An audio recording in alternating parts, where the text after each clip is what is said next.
Bismillahirrahmanirrahim. Assalamualaikum warahmatullahi wabarakatuh. Innal hamdalillah nahmaduhu wa nasta'inuhu wa nastaghfiruh wa na'udzu billahi min syururi anfusina wa min sayyiati a'malina. May yahdihillahu fala mudilla lahu wa may yudlilhu fala hadiya lahu. Asyhadu an la ilaha illallah wahdahu la syarika lahu wa asyhadu anna Muhammadan 'abduhu wa rasuluhu la nabiyya ba'da. Alhamdulillah, saudaraku, kembali lagi ke channel Watoni TV. Pada kesempatan yang berbahagia ini, izinkanlah kami dari tim Watoni TV untuk membacakan beberapa komentar dari sahabat-sahabat kita. Ada salah satu sahabat kita yang berkomentar di channel kita, Ustadz, apa sih perbedaannya antara ruqyah syariah dengan ruqyah syirkiyah? Nah, itu yang akan kita bahas pada kesempatan yang bahagia kali ini. Baiklah, saudaraku, tapi sebelumnya untuk saudaraku yang belum subscribe, silahkan subscribe, like, dan share video-video kami supaya kedepannya channel Watoni TV akan lebih baik lagi. Baiklah, saudaraku, perbedaan antara ruqyah syariah dengan ruqyah syirkiyah sangat-sangat mencolok. Salah satunya adalah tentang teknik dari ruqyah tersebut. Ruqyah syariah banyak sekali ciri-cirinya. Di antaranya yang pertama, bacaan ruqyahnya jelas dari Al-Qur'anul Karim, bukan dari kata-kata yang lain ataupun jampi-jampi yang lain. Dibaca dengan keras sehingga orang di sekelilingnya mendengar bacaan tersebut. Yang kedua, doanya sesuai dengan sunnah Rasulullah SAW. Banyak di beberapa hadis tentang ruqyah, doa-doa ruqyah. Yang selanjutnya, dengan media air. Air ruqyah dibacakan dengan ayat suci Al-Quran, dibacakan dengan keras, doanya pun keras. Jadi itu sangat mencolok sekali. Lalu apa sih yang harus kita lakukan ketika kita melihat ataupun mengetahui ruqyah yang syirkiyah? Haruskah kita ikut ataupun kita diamkan saja? Yang jelas jangan didatengin ketika ada orang-orang yang melakukan ruqyah dengan syirkiyah. Ruqyah syirkiyah ada beberapa ciri. Yang sangat mencolok sekali adalah yang pertama, jelas bacaannya bukan dari ayat suci Al-Quran. Itu yang sangat jelas sekali. Lalu persyaratannya tidak masuk akal. Contoh, dia minta ayam cemani yang matanya hitam, paruhnya hitam, semua serba hitam. Kenapa tidak pakai ayam-ayam yang lain, harus pakai ayam cemani? Tidak masuk akal, tidak rasional. Lalu seperti hanya harus mencari degan, bahasa degan itu kelapa muda gitu ya, kita ambil dari pohon yang harus mengarah ke barat atau mengarah ke timur dan sebagainya. Atau menggunakan media-media yang tidak masuk akal lagi. Contoh, celana dalam, darah haid, ya, atau pakai rambut, atau pakai kuku dan sebagainya. Biasanya itu dilakukan untuk media sihir. Sihir itu banyak seperti santet, guna-guna dan yang lain-lain.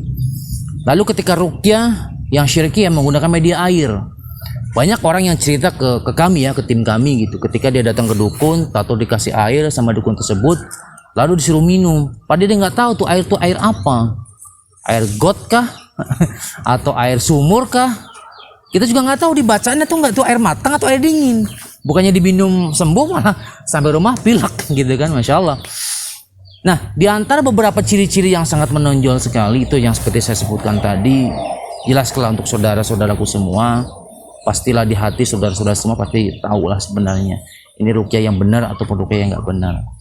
Kalaupun ada saudara-saudara kita yang belum paham, silahkan komen di deskripsi di bawah ya di channel ini. Nanti insya Allah satu persatu kita akan jawab di video selanjutnya.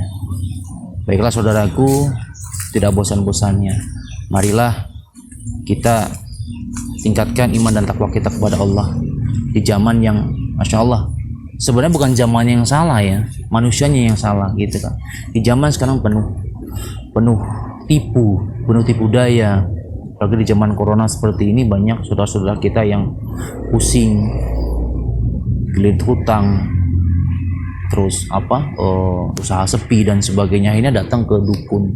Itu bukan menyelesaikan masalah, itu justru malah akan menambah masalah, saudara.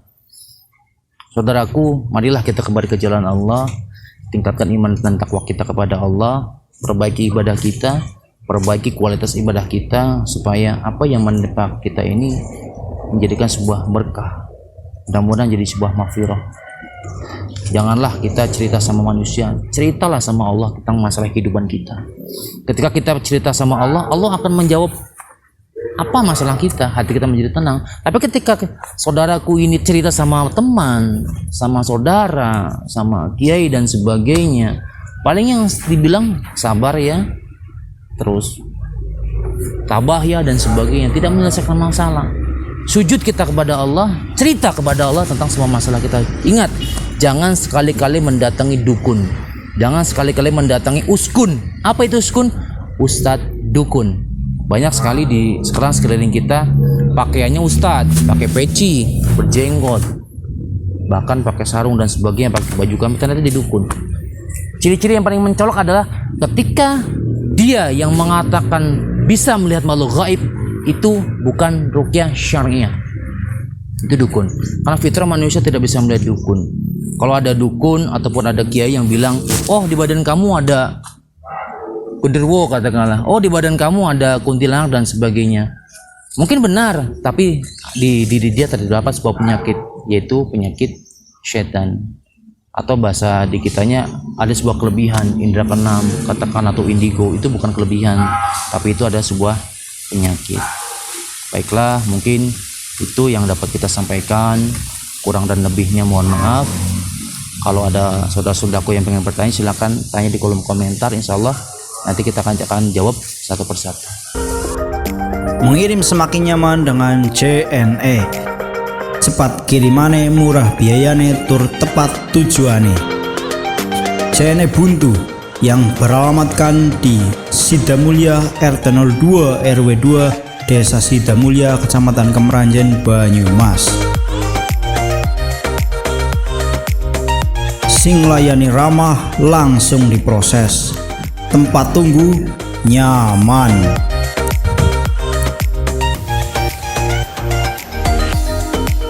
Kirim barang JNE Buntu bae. Saudaraku, demikian tadi ciri-ciri antara ruqyah syariah dan ruqyah syariah. Mudah-mudahan saudaraku setelah melihat video ini, setiap melihat tayangan video ini teringat, kembalilah kepada Allah. Lakukanlah ketika pengobatan yang sesuai dengan syariat. Jangan melakukan pengobatan yang keluar dari jalur syariat Islam.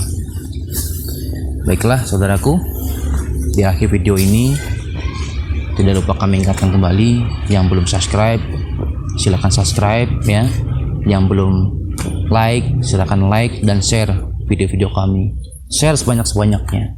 Alhamdulillah sekarang channel Watoni TV sudah ada beberapa, sudah mulai dikenal di sekeliling wilayah kita. Mudah-mudahan nanti ke depan bisa ya lebih berkembang lagi. Doakan saudaraku, mudah-mudahan channel Watoni TV selalu berkembang, menyajikan video-video yang bermanfaat dan selalu dalam dakwah Islam.